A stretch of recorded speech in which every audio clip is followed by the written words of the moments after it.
It's not just the holiday season, it's also the time of year movie studios release their blockbusters and Oscar contenders in hopes of padding their bottom line. For a look at some of the movies everyone's going to be talking about, A.O. Scott, film critic from the New York Times, back on the show with us this morning. Tony, good morning to you. Good to see you, Terrell. Good to see you, Tony. This is such an important time for studios. Yes. Are people really even going to the movies? Yes, people are. People do. People don't always go to the movies that the studios wish that they would go to. And this is also a time where unusually people start paying a little attention to what I and my colleagues have to say about movies, and because it is, as you say, the Oscar season, the award season, the time when not only the big commercial movies but also the prestige movies. Let's talk about some the of the serious movies. Right, and we've got some of those that are coming out. A lot of them are going to be talked about. Some of them are already out right now. The King's Speech getting a lot of Oscar buzz. What do you think? Yeah, well, the King's Speech is a kind of very conventional kind of Oscar movie. I don't mean that necessarily in a bad way, but it's British actors and Australians. Jeffrey Rush, Colin Firth, Helena Bonham Carter. It's very sort of high-toned drama about the King of England, or the guy who's becoming the King of England, who has a terrible stutter, overcoming adversity and overcoming his disability with the help of a teacher and his plucky wife, the Queen Mother. So it's definitely an actor's movie. The story, to me at least, feels a little predictable. You can kind of see what's coming in the relationships and in the story. But Colin Firth is terrific, and as is Jeffrey Rush. So the two of them together, kind of doing this, almost the therapist and the patient, is fun to watch, and I think we'll have some awards momentum. Another big one that a lot of folks are talking about, possibly some Oscar buzz here. One critic said it was perfect. Black Swan, what do you think? Oh, Black Swan is a really interesting movie because this is the one that I think in this Oscar season is dividing people, is dividing critics and audiences, which I always think is a good thing, a movie that people can argue about, that you can walk out not saying to your friend or your date or whatever, oh, that was okay, yeah, that was so good, I like that too, but one of you saying, oh, that was amazing, that blew my mind, and the other one saying, that's the craziest thing I've ever seen in my life. And it is a pretty crazy, over-the-top movie. It's Darren Aronofsky, who did The Wrestler and Pi and Requiem for a Dream, an amazing performance by Natalie Portman as a young ballet dancer who is desperate to play the lead role in Swan Lake and is kind of coming unhinged. So a lot of what is happening in this movie, you don't know if it's happening in her head or if it's really happening, and it's almost like a horror movie. It's a combination of a sort of psychological thriller, a ballet backstage drama, and really a kind of pretty scary horror movie. Mark Wahlberg playing junior welterweight in The Fighter. Yeah. I think we'll hear his name, Oscar night. I think we'll hear some names from that movie. That one, I think,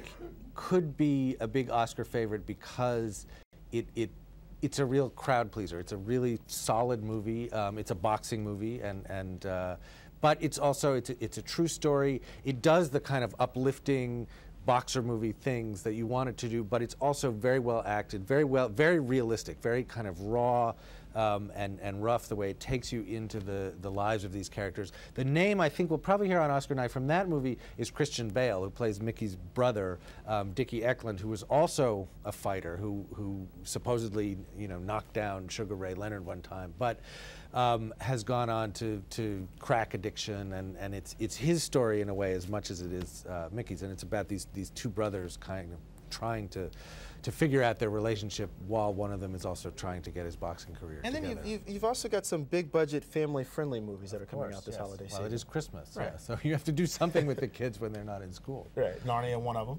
Yeah, Narnia is an attempt to revive that franchise, moved it over from Disney to Fox, and trying to keep it going through all however many 7 or 9 books of that series. We'll see if it happens. I mean, movies like that one's opened a little bit soft, but I think maybe if it has good word of mouth over the course of the holiday season, it could pick up. Gulliver's Travels. Gulliver's Travels, that one I have yet to see. I'm very curious about that because I'm a big fan of Jack Black and also of Jonathan Swift, and how you get those two together in the same movie is be something interesting to see. Golden Globe nominations announced on Tuesday. True Grit, nothing. What happened? True Grit shut out. I don't know. I don't know what happened because that movie certainly there's a lot awards pedigree. There's last year's Best Actor winner, Oscar winner Jeff Bridges, in there, giving a really kind of rascally performance. If you could imagine, you know, the Big Lebowski 20 years older in the Old West with one eye, that would be his Rooster Cogburn. I don't know, the Golden Globes have often not favored the Coen brothers. And also that movie hasn't opened yet, so no one, the reviews are not out, the audiences haven't reacted. It's still, I don't think that necessarily affects its Oscar chances one way or the other. I mean, the Globes are sort of an odd and eccentric organization anyway. But that's, I think, a movie that a lot of people are going to be going to see on Christmas weekend. I mean, it's a Western, it's got a good cast, it's, you know, and the Coen brothers they kind of know what they're doing when it comes to making movies. And we're talking about movies that folks haven't seen here yet. Right. One of them, Blue Valentine. I talked to the director of that movie, and he said that he struggled to even get it turned into a movie in the first place, and then he had that NC-17 rating slapped on it. Yes. Now that that's gone, he has an R rating now. How much does it help that movie? Well, I think that's very important, just the rating, because a lot of theater chains won't show NC-17 movies. Now, this is a movie, this is a very intense, intimate, emotional drama.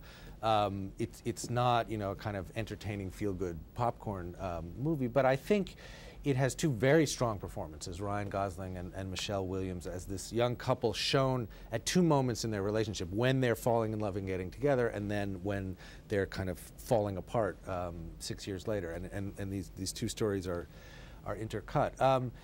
It's a tough movie. I don't think this is what you'd call like a holiday blockbuster. But it's always great this time of year when challenging, ambitious movies that are made the way that the filmmakers wanted to make them, and that push the actors to do to take chances. That's one of the things we go to the movies for. So I think that rating, the NC-17, it was a mistake. I mean, there's nothing in there that you don't also see in a movie like Love and Other Drugs. I mean, it's not a movie you're going to bring little kids to, but it's certainly a movie that grown-ups should be able to see whatever part of the country they live in, and with the R rating, that's possible. And before I let you go, for some of the movies that you think may be flying under the radar that people should see this holiday season, if you could name a few, what would they be?